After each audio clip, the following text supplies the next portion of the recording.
একটা ছোট্ট অনুরোধ, যদি এই কথাগুলো তোমার ভেতরে কোথাও হালকা একটা নাড়া দিয়ে যায়, তাহলে কোনো বাধ্যবাধকতা নেই, কিন্তু ইচ্ছে হলে একটা লাইক করে দিও।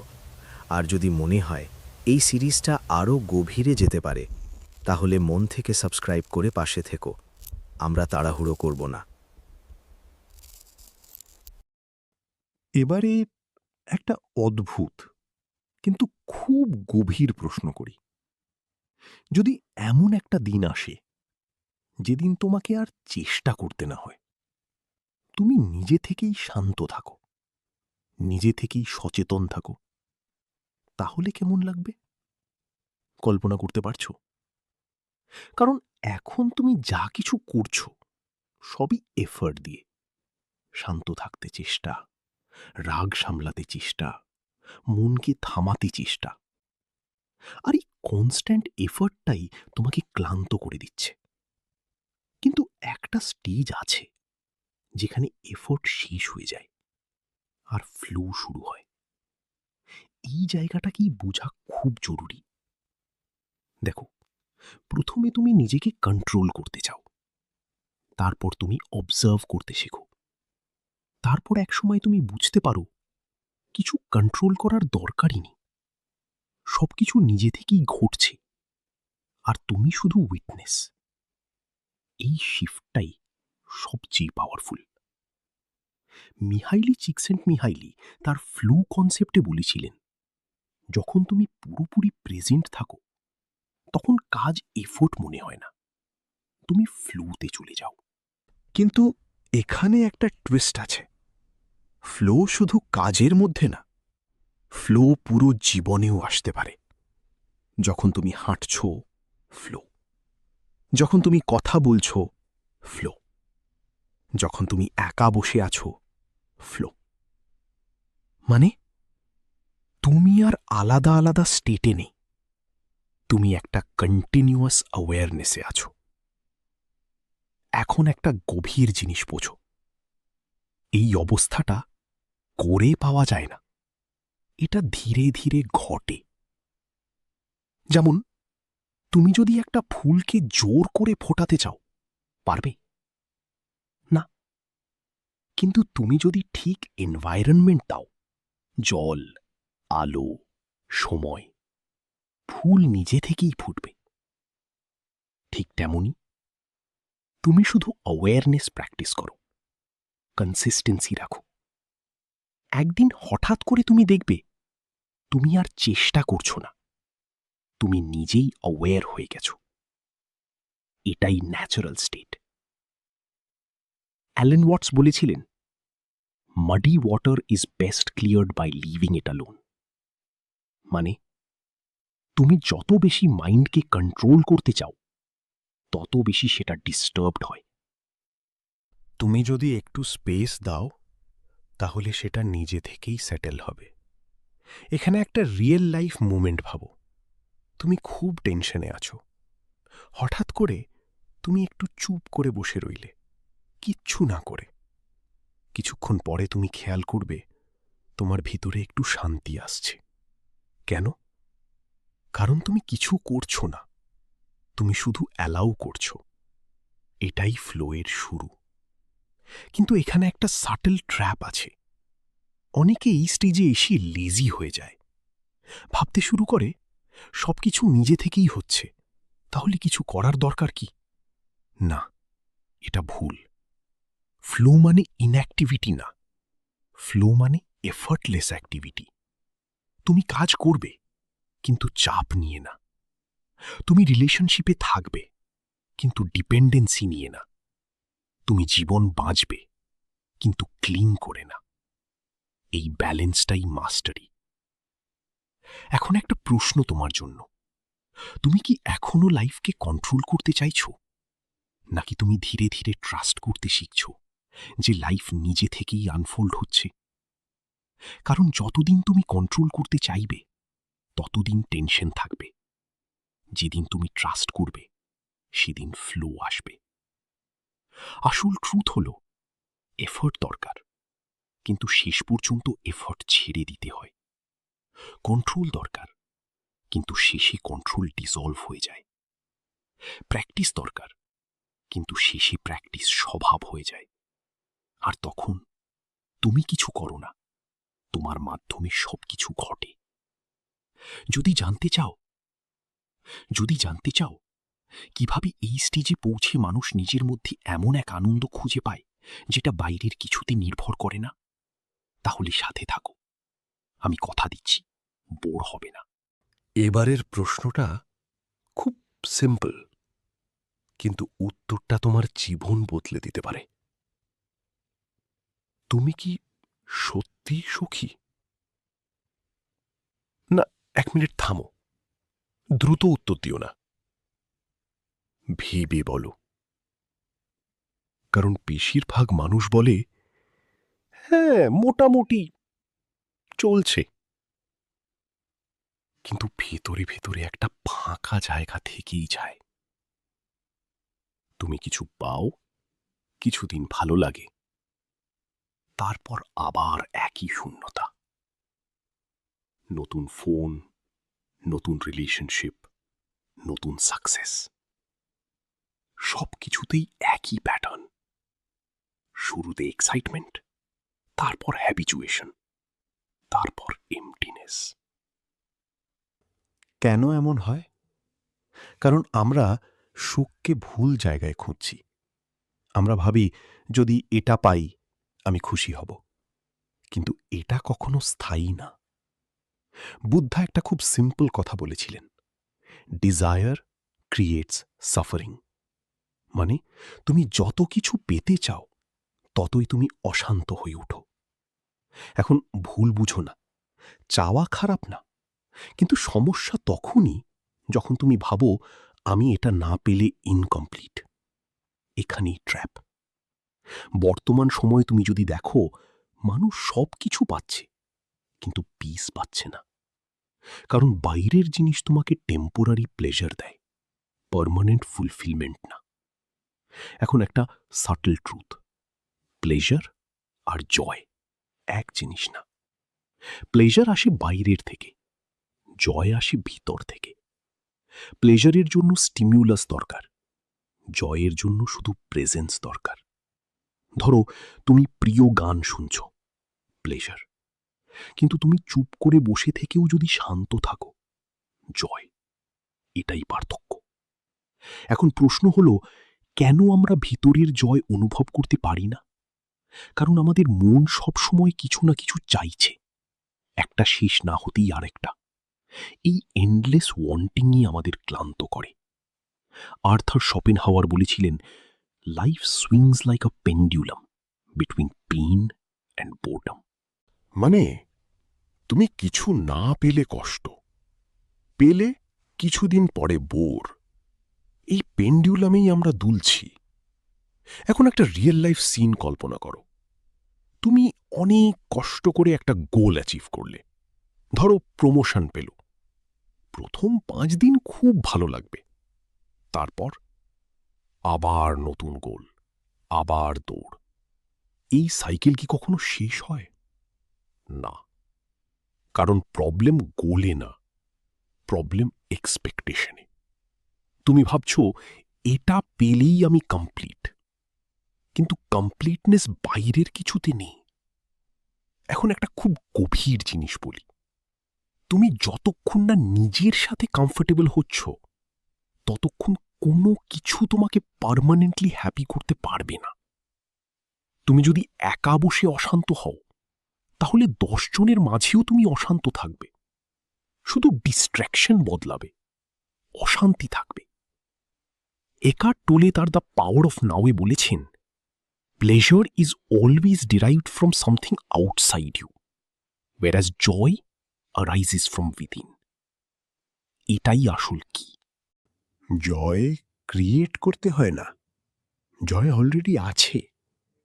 তুমি শুধু নয়েজ কমাও, তুমি সেটা অনুভব করতে পারবে।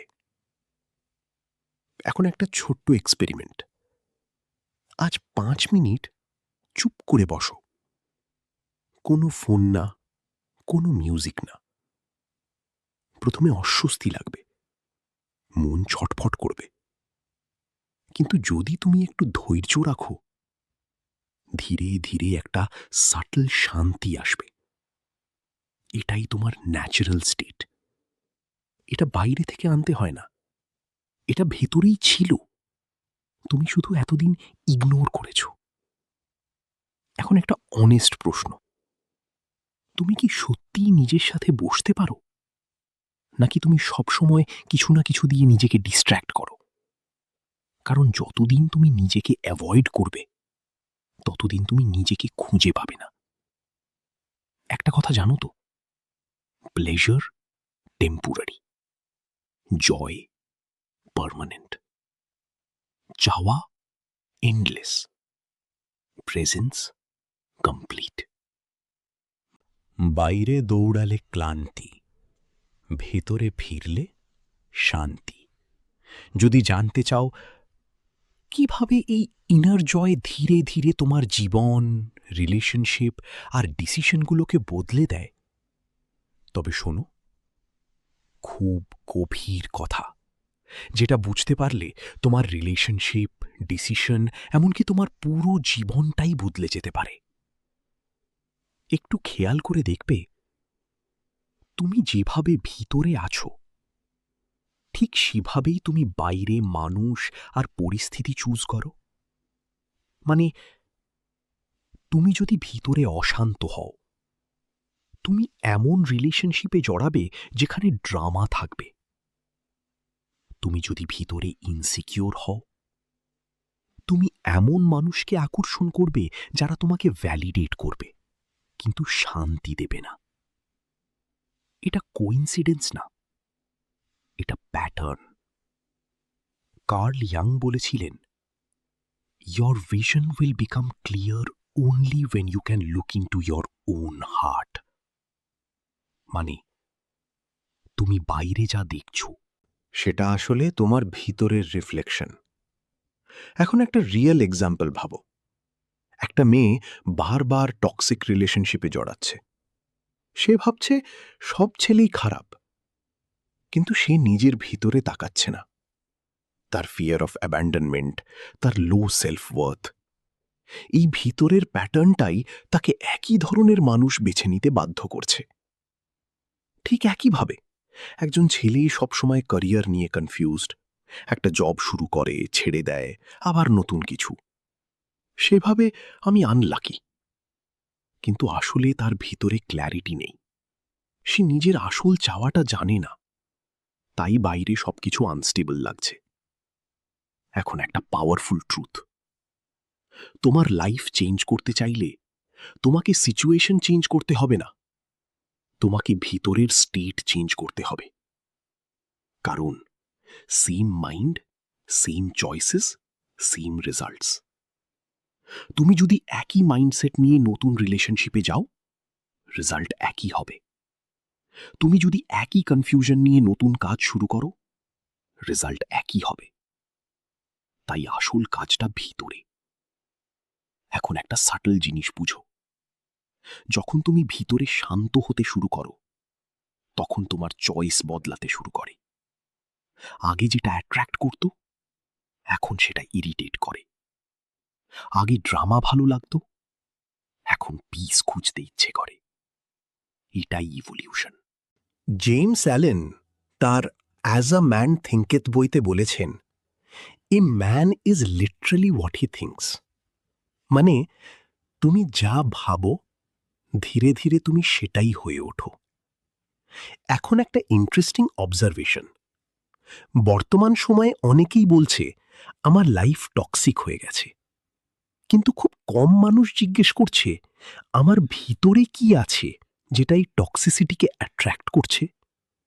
এই প্রশ্নটাই গেম চেঞ্জার।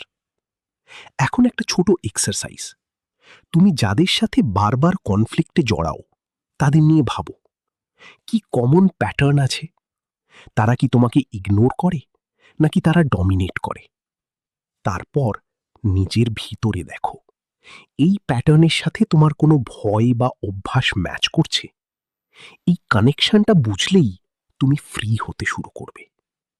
এখন একটা ডিপার লেয়ার, তুমি শুধু মানুষ না, তুমি এনার্জি। আর তুমি যেই ফ্রিকোয়েন্সিতে থাকো, তুমি সেই ধরনের মানুষ আর সিচুয়েশন অ্যাট্রাক্ট করো। এটা কোনো ম্যাজিক না, এটা সাইকোলজি। তুমি যদি সবসময় নেগেটিভ ভাবো, তুমি নেগেটিভ পসিবিলিটি বেশি দেখবে। তুমি যদি কাম থাকো, তুমি ক্লিয়ার ডিসিশন নিতে পারবে। এটাই ল অফ ইনার স্টেট। এখন একটা অনেস্ট প্রশ্ন, তুমি কি এখনো বাইরে ব্লেম করছো, নাকি তুমি নিজের ভিতরে রেসপন্সিবিলিটি নিতে শুরু করেছো? কারণ যতদিন তুমি ব্লেম করবে, ততদিন তুমি পাওয়ারলেস। যেদিন তুমি রেসপন্সিবিলিটি নেবে, সেদিন তুমি পাওয়ারফুল। তোমার বাইরের জীবন তোমার ভিতরের প্রতিফলন। তুমি যা আছো, তুমি সেটাই অ্যাট্রাক্ট করো। তুমি যদি সত্যি চেঞ্জ চাও, ভিতর থেকে শুরু করো। সো কিভাবে তুমি নিজের ভিতরের এই স্টেটকে স্টেবিলাইজ করতে পারো, যাতে তুমি বারবার পুরনো প্যাটার্নে ফিরে না যাও, সেই ট্রিকটা শেখা যাক। ভালো করে খেয়াল করে দেখো, তুমি অনেক কিছু বুঝে ফেলো, অনেক ভিডিও দেখো, অনেক নলেজ নাও, কিন্তু তারপরও তোমার লাইফ খুব বেশি বদলায় না। কেন? কারণ আন্ডারস্ট্যান্ডিং আর ট্রান্সফরমেশন এক জিনিস না। তুমি বুঝতে পারো রাগ করা ঠিক না, তবুও রাগ করো। তুমি জানো প্রেজেন্ট থাকা দরকার, তবুও চিন্তায় হারিয়ে যাও। তুমি জানো শান্তি ভিতরে, তবুও বাইরে খুঁজে বেড়াও। এই গ্যাপটাই আসল সমস্যা। নলেজ মাথায় থাকে, ট্রান্সফরমেশন ঘটে সত্তায়। এখন প্রশ্ন, কিভাবে এই গ্যাপ বন্ধ হবে? উত্তরটা সিম্পল, কিন্তু ইজি না। Consistency plus awareness plus real life application. শুধু শুনে কিছু হবে না, শুধু বুঝে কিছু হবে না, তোমাকে সেটা বাঁচতে হবে। বর্তমান সময়ে একটা বড় প্রবলেম হলো, আমরা কন্টেন্ট কনজিউম করি, কিন্তু ইমপ্লিমেন্ট করি না। তুমি একদিন মোটিভেটেড হও, পরের দিন সব ভুলে যাও। এটা কেন হয়? কারণ তোমার ভিতরের স্টেট স্টেবল না। তুমি একদিন অ্যাওয়্যার, পরের দিন আনকনশিয়াস। এটাই প্যাটার্ন। এখন একটা powerful truth, stability comes from রেপিটিশন with awareness. তুমি যতবার নিজের মধ্যে ফিরে আসবে, ততবার তুমি গ্রাউন্ডেড হবে। কিন্তু এখানে একটা ট্রিকি পার্ট আছে। তুমি যদি শুধু ভালো ফিলিংয়ের সময় প্র্যাকটিস করো, তাহলে রিয়েল গ্রোথ হবে না। রিয়েল গ্রোথ হয় যখন তুমি স্ট্রেস, পেইন, কনফ্লিক্টের মধ্যেও অ্যাওয়্যার থাকতে পারো। ধরো তুমি অফিসে ইনসাল্ট হলে, সেই মুহূর্তে তুমি যদি অ্যাওয়্যার থাকতে পারো, তখনই ট্রান্সফরমেশন হচ্ছে। না হলে মেডিটেশন রুমে শান্ত থাকা খুব সহজ। ব্রুসলি বলেছিলেন, knowledge will give you power, but character respect. মানে শুধু জানা যথেষ্ট না, তুমি কেমন রিয়্যাক্ট করছো সেটাই আসল। এখন একটা ডিপ লেয়ার বুঝো, তুমি যতবার ওল্ড প্যাটার্ন রিপিট করো, ততবার সেটা স্ট্রং হয়। তুমি যতবার নতুন অ্যাওয়ারনেস আনো, ততবার নতুন প্যাটার্ন তৈরি হয়। এটাই নিউরোপ্লাস্টিসিটি। তোমার ব্রেন লিটারালি বদলাতে শুরু করে। ডক্টর জো ডিসপেনজা তার কাজের মধ্যে দেখিয়েছেন, তুমি যদি বারবার নতুনভাবে ভাবো আর অনুভব করো, তোমার ব্রেন নতুন ওয়ারিং তৈরি করে। মানে তুমি সায়েন্টিফিক্যালি নিজের জীবন বদলাতে পারো। এখন একটা রিয়েল লাইফ সিনারিও। তুমি সব সময় ওভারথিঙ্ক করো, ছোট ছোট জিনিস নিয়ে টেনশন নাও। এখন তুমি যদি প্রতিবার ওভারথিঙ্কিং শুরু হলে অ্যাওয়্যার হও আর নিজেকে জেন্টলি প্রেজেন্টে ফিরিয়ে আনো, ধীরে ধীরে তোমার মাইন্ডের ডিফল্ট প্যাটার্ন বদলাবে। কিন্তু এখানে পেশেন্স দরকার, কারণ তুমি যেটা 10 বছর ধরে করছো, সেটা 10 দিনে বদলাবে না। এখন একটা অনেস্ট কোয়েশ্চেন, তুমি কি রেডি লং টার্ম নিজের ওপর কাজ করতে, নাকি তুমি এখনো কুইক ফিক্স খুঁজছো? কারণ এই জার্নিতে শর্টকাট নেই। এখানে তোমাকে প্রতিদিন নিজের সাথে দেখা করতে হবে, নিজের ট্রুথ অ্যাকসেপ্ট করতে হবে, আর ধীরে ধীরে গ্রো করতে হবে। এখন একটা প্র্যাকটিক্যাল সিস্টেম দিই। Rule of 3 awareness. দিনে 3টে মোমেন্ট বেছে নাও, সকাল, দুপুর, রাত। এই 3টে সময়ে 1-2 মিনিট থামো, নিজেকে অবজার্ভ করো। তুমি কি ভাবছ, কি অনুভব করছো? কোনো জাজমেন্ট না, শুধু অ্যাওয়ারনেস। এই সিম্পল প্র্যাকটিস তোমার ভেতরে স্টেবিলিটি আনবে। এখন একটা সাটল ট্রুথ, তুমি পারফেকশন খুঁজো না, তুমি প্রগ্রেস খুঁজো। কারণ perfection illusion, progress real. Knowledge তোমাকে শুরু করায়, প্র্যাকটিস তোমাকে এগিয়ে নিয়ে যায়, কনসিস্টেন্সি তোমাকে বদলে দেয়। তুমি যতবার ফিরে আসবে নিজের কাছে, ততবার তুমি শক্তিশালী হবে। কিভাবে তুমি অ্যাওয়ারনেসকে তোমার আইডেন্টিটি বানাতে পারো, যাতে তুমি আর হারিয়ে না যাও, সেটা যদি আমরা জানার চেষ্টা করি, তবে দেখতে পাবে তুমি যতবার নিজেকে বদলাতে চাও, ততবার তুমি আবার পুরনো জায়গায় ফিরে যাও। কিছুদিন ভালো, তারপর আবার একই চিন্তা, একই অভ্যাস, একই ভুল। কেন এমন হয়? কারণ তুমি শুধু বিহেভিয়ার চেঞ্জ করতে চাও, কিন্তু আইডেন্টিটি চেঞ্জ করো না। আর যতদিন আইডেন্টিটি একই থাকবে, ততদিন আউটকামও একই থাকবে। এখন একটা সিম্পল এক্সাম্পল। তুমি বলছো, আমি আর ওভারথিঙ্ক করব না, কিন্তু ভিতরে ভিতরে তুমি নিজেকে মনে করো, আমি একজন ওভারথিঙ্কার। তাহলে কি হবে? তোমার মাইন্ড আবার সেই প্যাটার্নে ফিরে যাবে, কারণ মাইন্ড সবসময় তোমার আইডেন্টিটির সাথে ম্যাচ করতে চায়।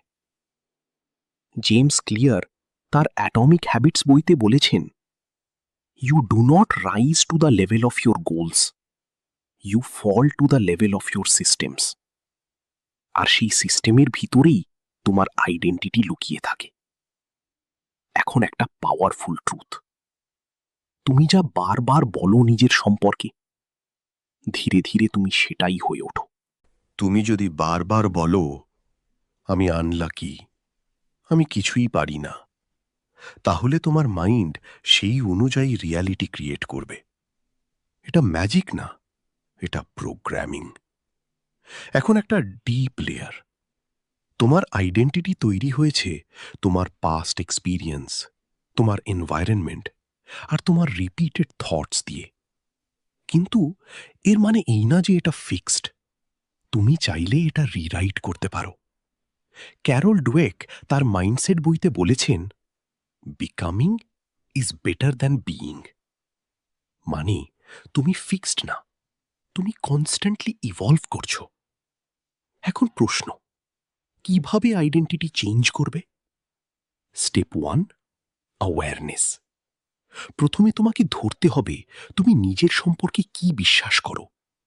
যেমন, আমি লেজি, আমি ডিসিপ্লিনড না। এই বিলিফগুলো আইডেন্টিফাই করো। Step 2, challenge. নিজেকে প্রশ্ন করো, এটা কি অ্যাবসলিউট ট্রুথ? না, এটা শুধু রিপিটেড এক্সপিরিয়েন্স। Step 3, replace.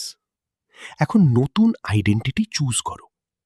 যেমন, আমি ডিসিপ্লিনড হয়ে উঠছি, আমি কাম মানুষ হয়ে উঠছি। খেয়াল করো, এখানে হয়ে উঠছি শব্দটা গুরুত্বপূর্ণ, কারণ এটা রিয়েল, এটা গ্রোথ। এখন একটা প্র্যাকটিক্যাল এক্সাম্পল। ধরো তুমি জিম স্টার্ট করতে চাও। যদি তুমি ভাবো, আমি লেজি, আমি পারবো না, তুমি 2-3 দিন পর ছেড়ে দেবে। কিন্তু যদি তুমি ভাবো, আমি এমন একজন মানুষ হচ্ছি যে নিজের শরীরের খেয়াল রাখে, তাহলে তুমি ন্যাচারালি সেই অনুযায়ী বিহেভ করতে শুরু করবে। এটাই আইডেন্টিটি শিফট। এখন একটা subtle truth, identity change overnight হয় না, এটা প্রুফের ওপর দাঁড়ায়। তুমি যতবার নতুন বিহেভিয়ার রিপিট করবে, ততবার তোমার মাইন্ড বিশ্বাস করতে শুরু। হ্যাঁ, আমি বদলাচ্ছি। এটাই সেলফ ট্রাস্ট।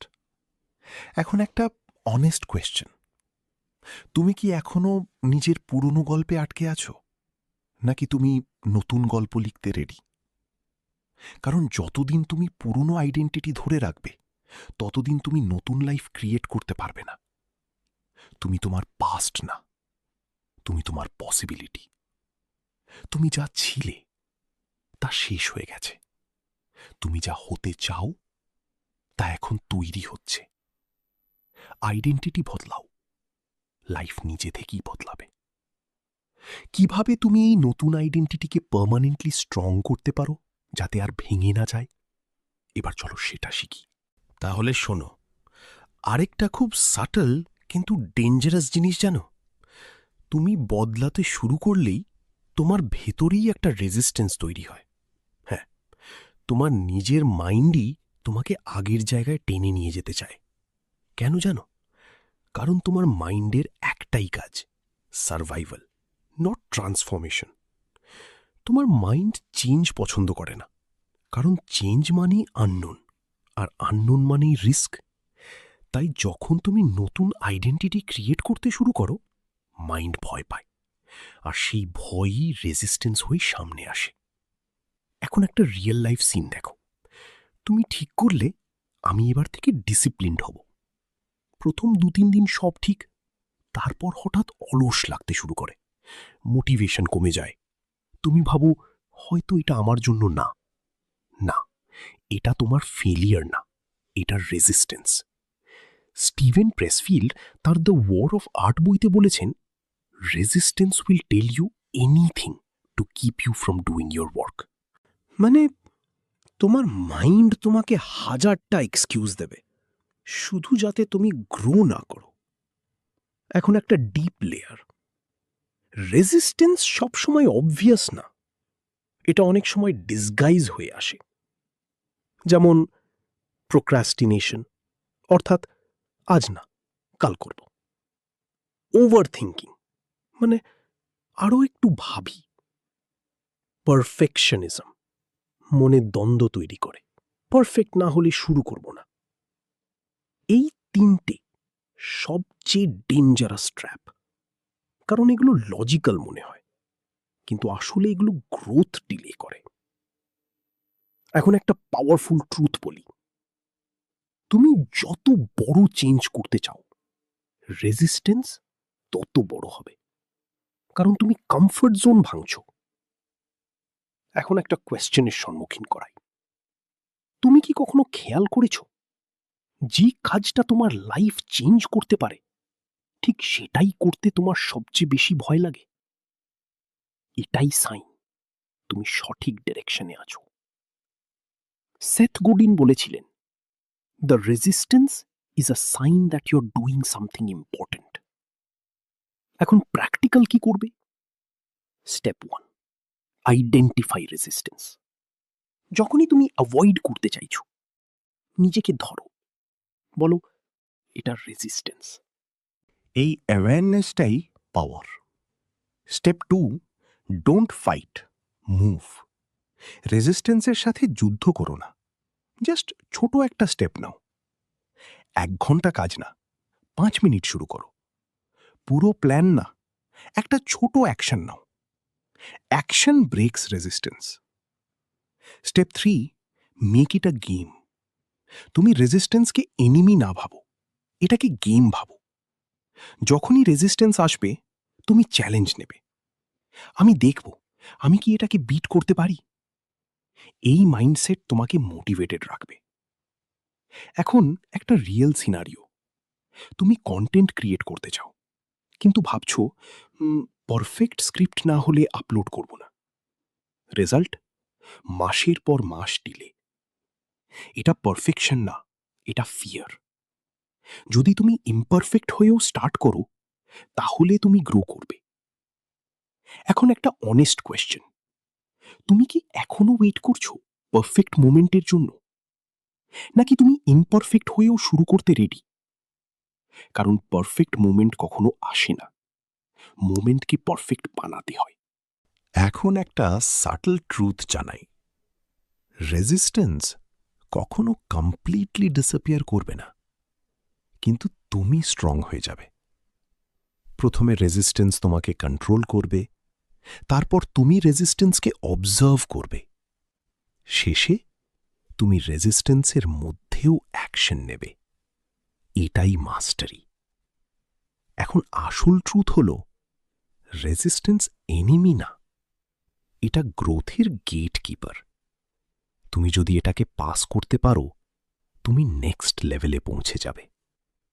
ভয় থাকলেও এগিয়ে যাও, ডাউট থাকলেও শুরু করো, ইমপারফেক্ট হয়েও অ্যাকশন নাও। তুমি সাথে থাকলে পরের ভিডিওতে আমরা বাস্তব জীবনে নিজের অস্তিত্ব তৈরি করার আরও গভীর এবং গোপন কথা জানাব। কিভাবে তুমি ফিয়ার আর ডাউটের মধ্যেও কনসিস্টেন্ট থাকতে পারো, যাতে তুমি কখনো থেমে না যাও।